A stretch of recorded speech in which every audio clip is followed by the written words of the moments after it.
Hi everyone, it's Julie Boye here, and I'm really excited to share one of my wonderful self-love interviews.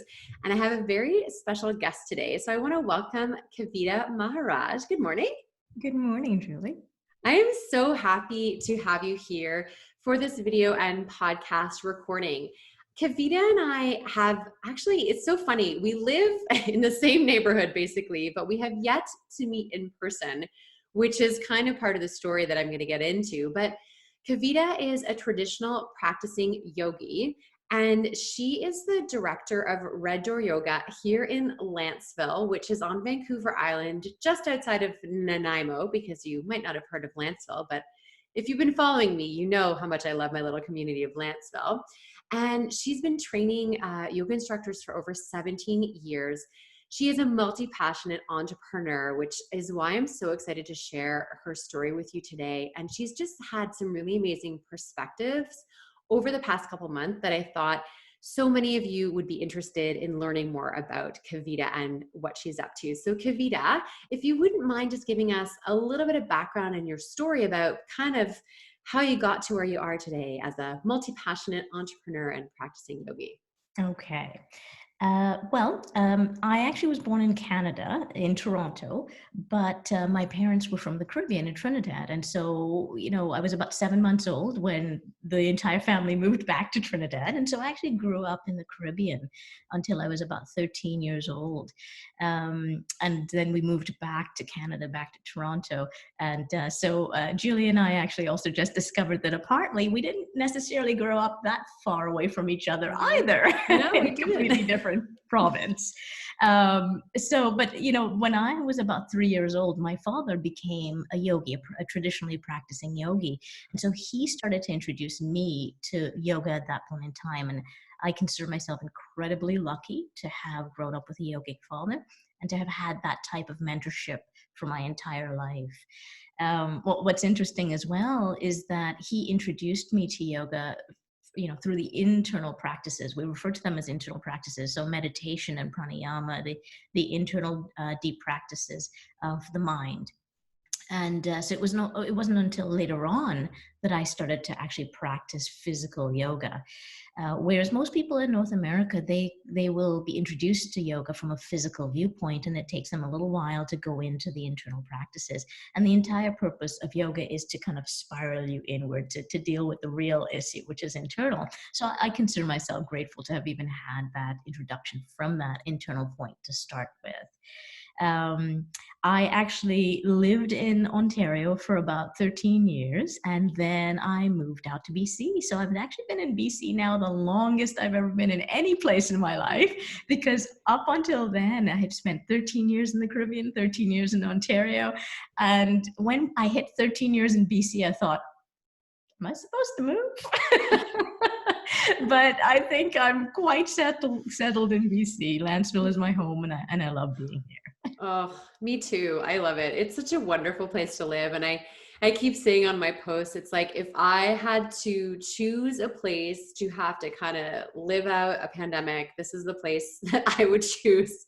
I agree wholeheartedly. There's so much nature and the ocean and just a real sense of community that I love. And this love for, BC West Coast culture and lifestyle, and you really embody that. And I want to talk a little bit about kind of how we connected. So I started a Facebook group called Lanceville Business and Community Supporters because our community had a community page, but it wasn't specifically for businesses. And it was really more for community information, education, that kind of thing.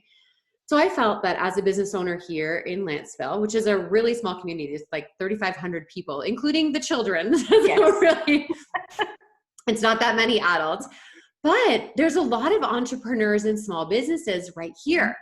So I started this group to have a place where businesses could feel free to share. That's, I think, the hardest part of a lot of Facebook groups is that a lot of them are like, no spam, no self-promotion. I'm like, please promote yourself. Please tell us what you're doing.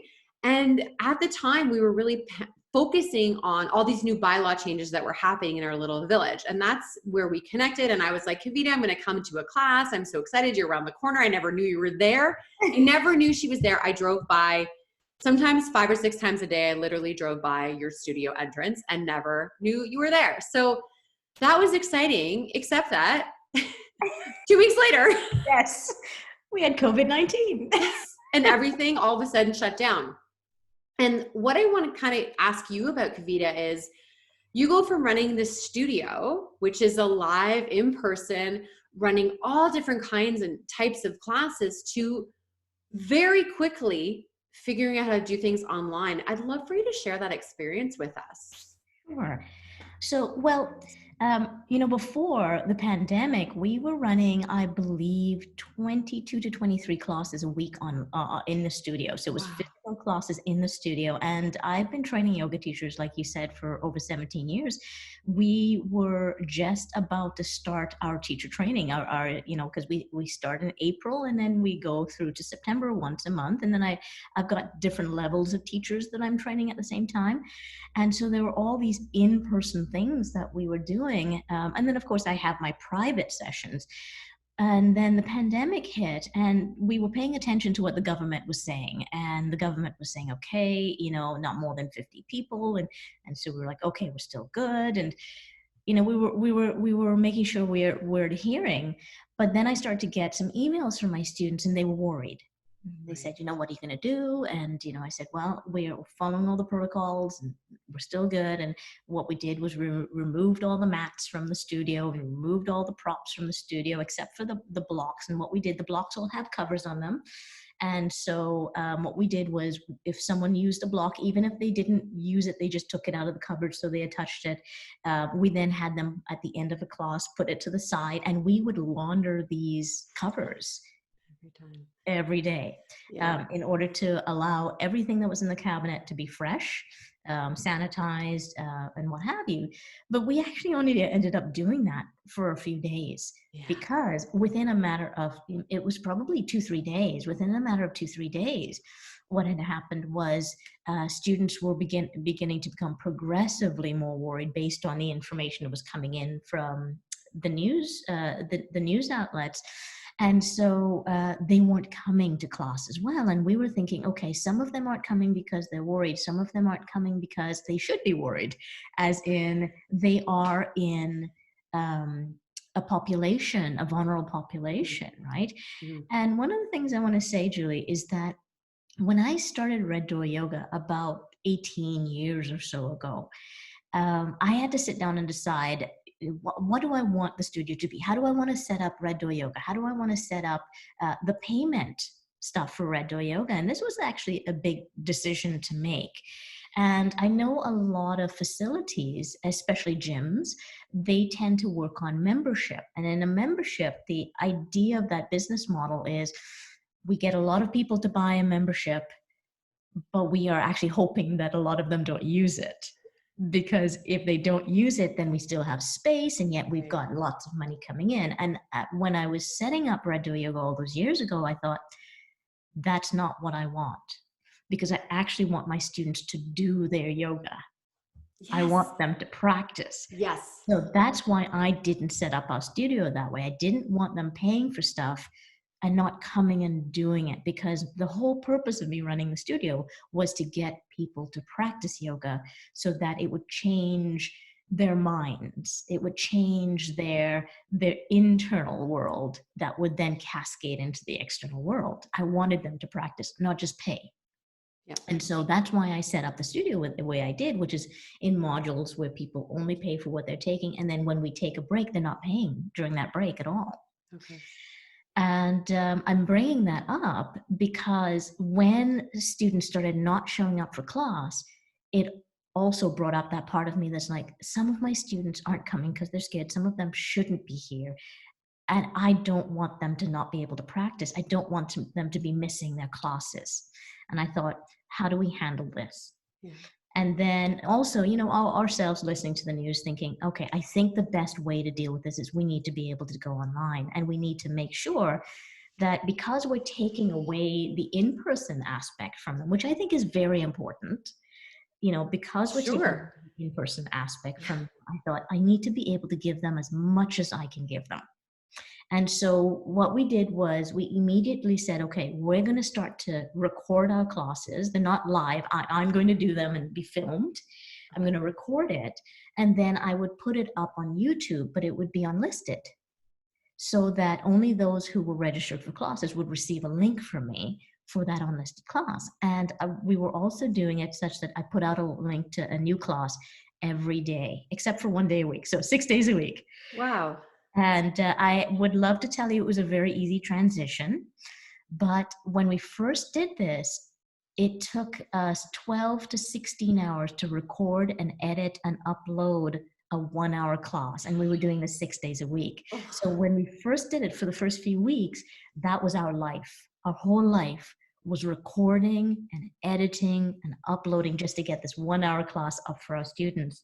The good news is that we now have a system, and we now have experience with the software and whatnot. And so now it takes us about 3 hours. 3 hours is for a 1 hour class. Yeah, for a 1 hour class. Yeah. Yes, it's more than, if we were doing this live, but one of the reasons we like doing it recorded this way is because I'm a little bit of a perfectionist. I will fully admit that. And so I like being able to give my students something that's very high quality. Okay. And so by doing the editing, we're able to put in music, make sure the adjustment of my voice with the music is so that they can all hear clearly, that we've got different angles being shot of me in class. So like that high quality was really important to me. So I'm okay with putting in 3 hours to give them a 1 hour class. And what it also has allowed. I keep saying wow, because honestly, I had no idea all this stuff was going on behind the scenes, right? Like I want to pause just for a moment to just, from a perspective of someone who didn't know what was going on behind the scenes. Yes. One thing I admired that I saw from you is that very quickly, like honestly, very quickly you pivoted. And I hate that word. I promised I would never say it again. I'm sorry. You decided that you needed to meet your clients where they were because of the fear and uncertainty, and for some real risk, because we do live in a population that is much older than the rest of Canada. Mm-hmm. And you say we, is that you and your husband? That would be myself and my husband, yes. Yeah, because I was like, you had help, and I believe it was your husband. There's no way I could do this without my husband, honestly. Yeah, I don't know how you could have, honestly, when you're talking about different angles and the editing and it is a real, what I applaud you for is that you listened to your clients, and this commitment you'd made to your business 18 years ago about being there to serve the clients for their practice, that guided your decisions to what do I do during a global pandemic? Yes. And I admire that a lot because that inspired you to take action. Whereas a lot of business owners just were not able to take action because they didn't have a clear vision of what maybe their business was going to look like in the future. And also sometimes you felt like you were kind of waiting for the other shoe to drop. Yes. And you instead invested like 12 to 16 hour days almost immediately. And I really admire that. I think that's an incredible testament to the kind of business owner and entrepreneur that you are, this true caring for your customer and your client, which is something that I, as someone who, lives gratitude all the time, I talk about creating that exceptional customer experience. And to me, it seems like that's really what your focus is for your community. So where are you kind of at today? We're at the end of May. So you've been doing this for several months, and things are starting to open up. What does that mean for you and your studio? So we actually, last week, we sent out an email to all of our students with a 4-question survey. And that was so that they could help us decide what to do in terms of the reopening. So the good news is that we are currently running a completely online module right now. And that module runs until June 21st. Oh. So our students are going to keep getting their online classes until June 21st. And my husband and I both agreed we're not reopening the studio before June 21st. No matter what was going on with where the government. Okay. So before, you'd already decided this entire module, we're going to do it all online. All online. Okay. Right. And so that also, in our mind, it also gives us time to see, as places are reopening, what happens in our society. Yeah. is there a spike? How are people feeling and whatnot? And that gives us time to decide really and truly what we're going to do for the next module. And our next module goes from June 22nd until August 16th. And that's our last module for the summer. We always take a 3-week break after that. And so we put out this 4-question survey, and the first question actually said, okay, if we reopen the physical studio, with new cleaning protocols and social distancing and what have you. And social distancing, by the way, is going to mean that we used to have up to 24 students in a physical class. Social distancing means that we will have 11 students at most. So that's significant in terms of that drop. And that's in order to give everybody 6 feet away from each other. And so if we reopen the studio with social distancing and with new, increased cleaning protocols, which means cleaning the studio after every single class, which also means you can't run one class. That's right. You need the gap in between to allow, and you need the gap in between to allow students to leave and then the new students to come in. And then right? It's right. There's so much half an hour gap. That's not layering. And so your revenue, because your revenue model is based on serving your clients for them to practice, that becomes a really big question of, can I serve my community in a physical studio space the way that I would before and still really keep the lights on? So I think a lot of business owners are really struggling right now with these questions. And I love, again, you went to your community first and you asked your community, here's what this might look like. Are you in? What would you do? And so the first question was, if we opened it for the next module, end of June, which statement best describes you? And the first one was, I'll absolutely be signing up for those classes. The second one is, I'll wait till the September, October module. The next one is, I'd rather stay with the online classes right now. And there was an other where they could just fill it in completely because something we hadn't thought about, right? And our students have been great. But the interesting thing is that we almost to the exact number so far, all of the answers are split by a third. A third sign up right away. That's so helpful. Oh my gosh.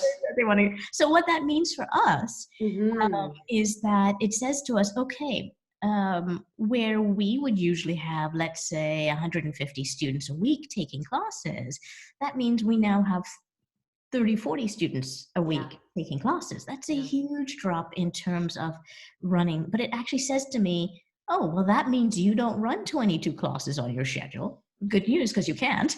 No. Not with spacing out the classes and all the rest of it. It says to me, okay, you need to have maybe 4 to 5 classes total. Right. You reopen the studio. And then potentially do some more online work too for the sign up. So people could sign up for a specific online.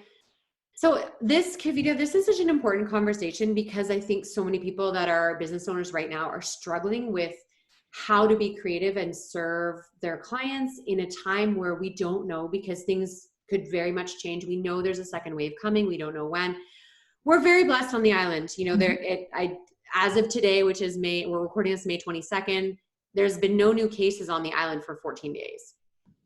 The advantage of living on an island and closing a ferry, and only having one access, it has really been a positive benefit, but we know that's going to change. We know that's going to change over the summer. So I'm going to switch gears for a minute, because one of the reasons I reached out to you is because you've been doing these really wonderful videos for everyone, these short videos. I believe you call it a mudra.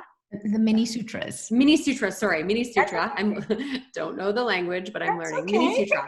But your mini sutra you did very recently, I think maybe a week or two ago, was about navigating the darkness and why that's so important. And I would love for you to share a little bit about what do you mean? Like, why is it important that we're navigating through this really difficult time? Well, here's the thing.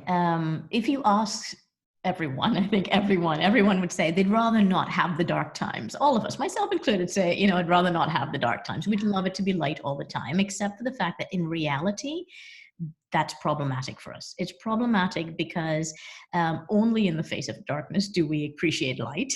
Okay.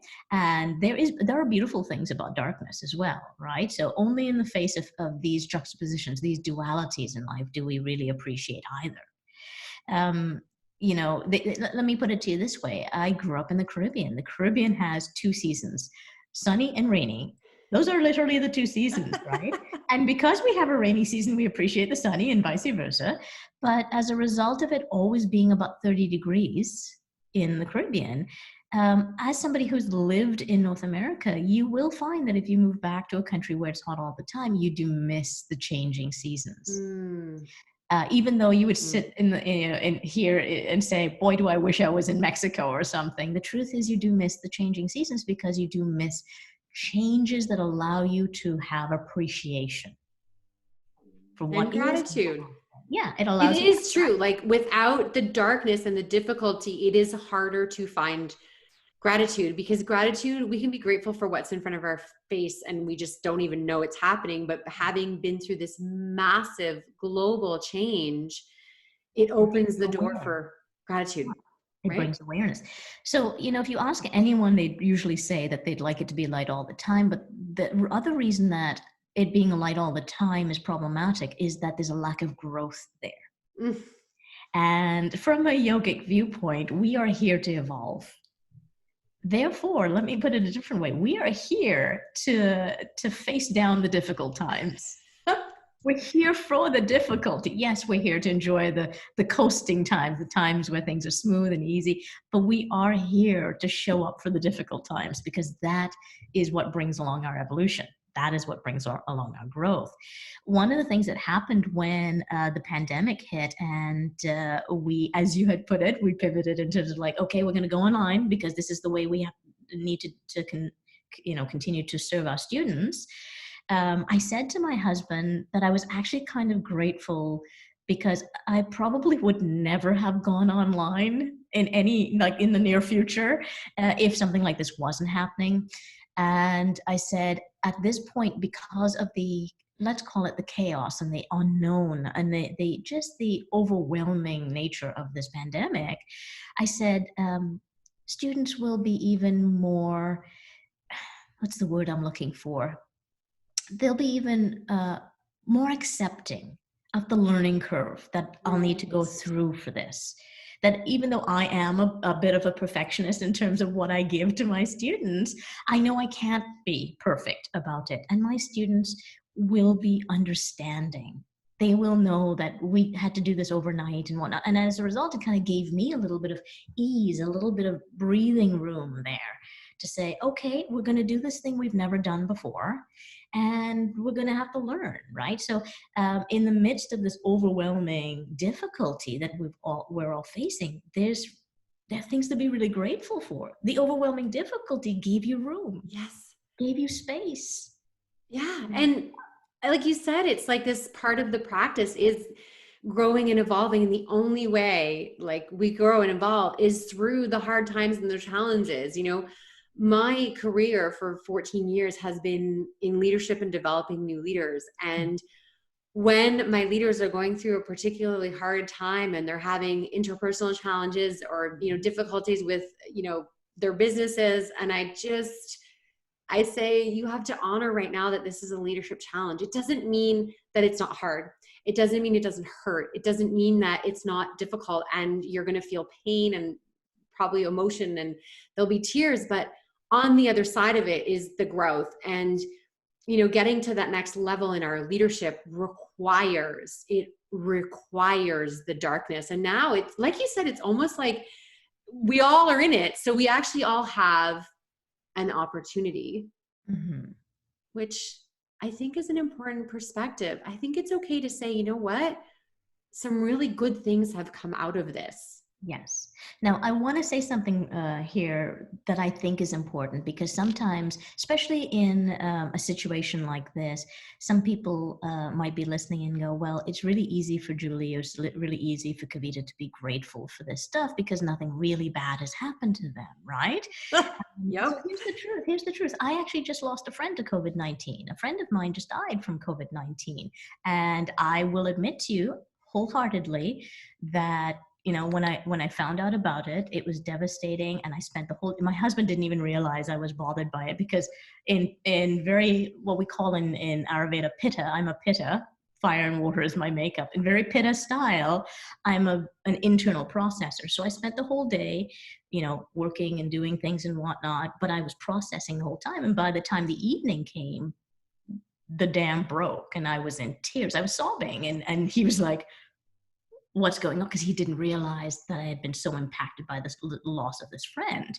And I'm bringing that up because what I'm saying is that, I think about her every day since she died. So I it's not that I haven't lost and I haven't felt real pain with this. And, we're looking at the business. I've had Red Door Yoga. I've been running Red Door Yoga for 18 years. It's very important to me because I believe this is my life's purpose. Not the studio is my life's purpose, but that serving my students and teaching yoga and teaching this philosophy is my life purpose. And so things have changed drastically. None of us know what the future holds, etc. So I'm putting this forth because I want you guys to know that it's not because things have been so easy that I can express the importance of this darkness. Okay, it's you don't appreciate the darkness because it's somehow just mildly dark. All of us need to learn to appreciate that darkness, no matter how dark it is, because the darkness is the evolution.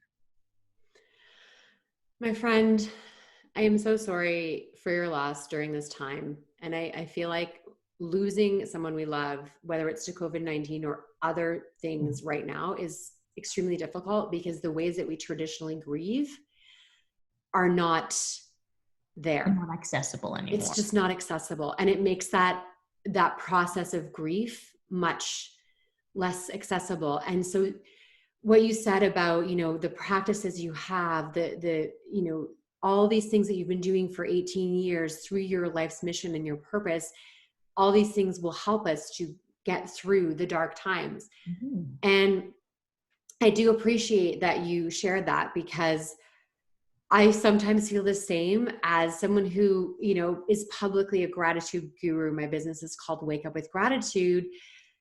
The reason I practice so much gratitude in my life is because there's a lot of difficult things that I've been through and I'm going through coincidentally during a pandemic, but my business is thriving.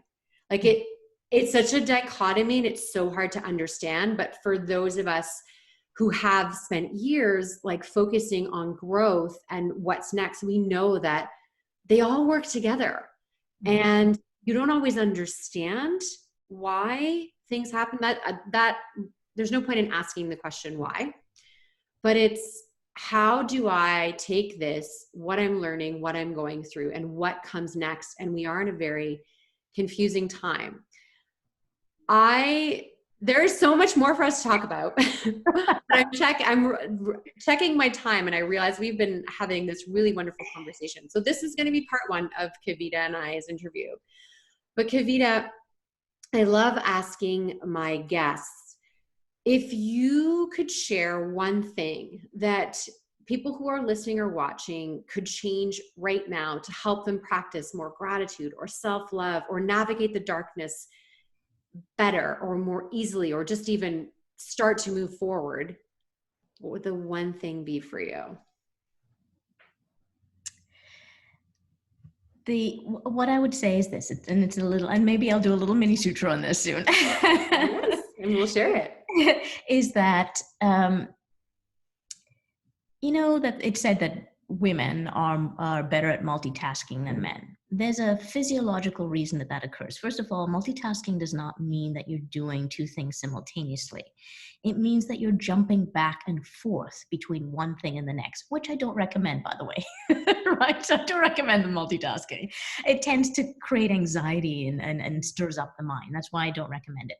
But there's a reason that women have a greater tendency, tend to be better at that jumping back and forth between two or more tasks. And that's because if you look at the brain of a female versus the brain of a male, there's a little bridge that bridges the left and right hemisphere called the corpus callosum. And the corpus callosum is larger in a female than it is in a male.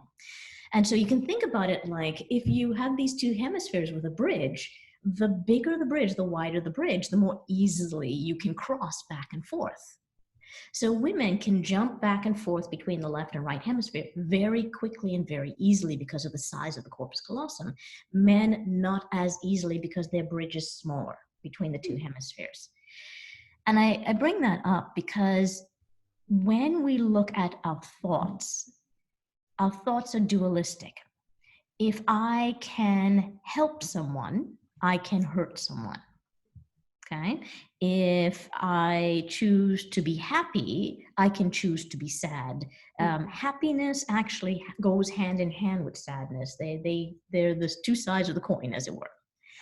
And so with that, we realize that if I am thinking in a way that is grateful, so if I'm thinking with gratitude, then the dualistic aspect of being ingracious is also there, but it doesn't happen simultaneously. It happens as a separate thought, usually so quickly that it seems like it's happening at the same time. But the good news is this thought of ingratitude does not actually need to have as much weight as this thought. What gives a thought weight is whether you go down the rabbit hole with it. The thoughts are occurring all the time like this. What gives them weight is when we stick on it and when we start to build around it. So what I'm pointing out is if you are not creating gratitude, chances are it's because you're stuck on ingracious, let's use that word, ingracious thoughts. Mm-hmm. And those thoughts start to create your reality. So if you choose instead, if you notice that you're unhappy with things, recognize that the dualistic aspect of that, which is gratitude, is completely accessible to you right now. You just need to cross the bridge and go, what can I be grateful for? And then you need to be more interested in this thought than you are over here. It's not that you're not allowed to have ingracious thoughts. All of us have ingracious thoughts. Okay? Yep. But what you need to do is go, yep, I see you, but I'm really interested in this guy. Okay. This is so, I've never heard that explanation before. And I absolutely loved it because you really painted a picture of how our brain functions and this bridge and just going from one to the other. And for those that are listening to the audio, I always link back to the YouTube video so you can see the video because Kavita has some really great expressions and she's using her hands to explain this super well. So catch us on video too. That was wonderful. Thank you. I love it when you have done probably close to 50 interviews, if not more at this time. And I love it when I connect with someone and they share something that I've just never heard before. I think that's why I enjoy doing this so much is just this, I'm learning all the time as I do this.